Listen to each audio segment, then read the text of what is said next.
Hello, everybody. This is the first in a three-part series that covers, is aimed at South Africans who have either emigrated a number of years ago, maybe even 20 years ago, or that are considering immigrating, and perhaps not even necessarily with their families. Maybe they're just going overseas to take advantage of an accelerated opportunity to earn more money and accelerate your savings for retirement, for example. But what we're specifically covering is in those instances where it's going to be beneficial for those individuals to move their jurisdiction away, or their tax residency away from South Africa to the foreign jurisdiction. My name is Mike Moore. I am a wealth manager with Wells Faber. We've been answering these type of questions and assisting clients with all of their financial and wealth management needs for over 30 years. And today I'm joined by Irma from Regan van Roy, who we collaborate with on a daily basis. Irma, would you like to introduce yourself? Yeah, sure. Hi, Mike. Thank you for the opportunity. I'm Irma Lategan. I'm the private client head at Regan van Roy, and I deal with people moving to and out of South Africa on a daily basis, and also managing their assets and estate planning. So this is very relevant. Awesome. So, Irma, I don't know about you, but I typically find that these sort of issues are really pertinent to people that are going to places like Dubai. Saudi Arabia is becoming a lot more popular now. And I've also had quite a few clients asking these questions that have moved to the low tax cantons in Switzerland, such as Zug. So that's typically where we answer them. And when they're about to move, or if they have been overseas, the one thing on their mind, first and foremost, is should they change their tax domicile? And that's even the case if they've been there for 20 years. What is your answer to that, or what are the considerations? Well, Mike, it's not a choice. It's actually a matter of law. So you look at the South African law regarding residency, and when are you seen as a South African tax resident and when not. So you formally place your immigration from a tax perspective on record with SARS just to bring the law and the practicalities together. So in law, you are tax resident in South Africa if you're ordinary resident in South Africa. So that's when your house is here, your family is here, and this is the place where you live.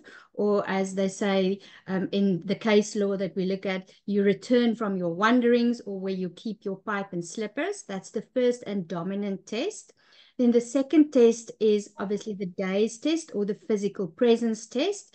And that is a 6-year test where they look at where you spent a lot of time in South Africa over a period of 6 years, which consists of 3 tiers. So if you tick the box on all 3 tiers, then you are resident in terms of the physical presence test. So it's basically you need to place your residency on record with SARS in order just to clarify and to tell SARS that you are no longer tax resident in South Africa and liable for tax on your worldwide income. Otherwise, they are going to try and tax you on your income that you earn in Dubai or one of the other countries that you've mentioned. And you're going to be taxed at the South African rates as if you are a South African tax resident, even though you might not live here anymore.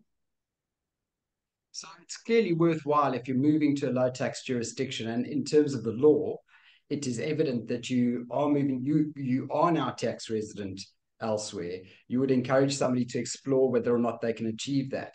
Yes. Just we want to keep these concise. So I just want to ask you one further question.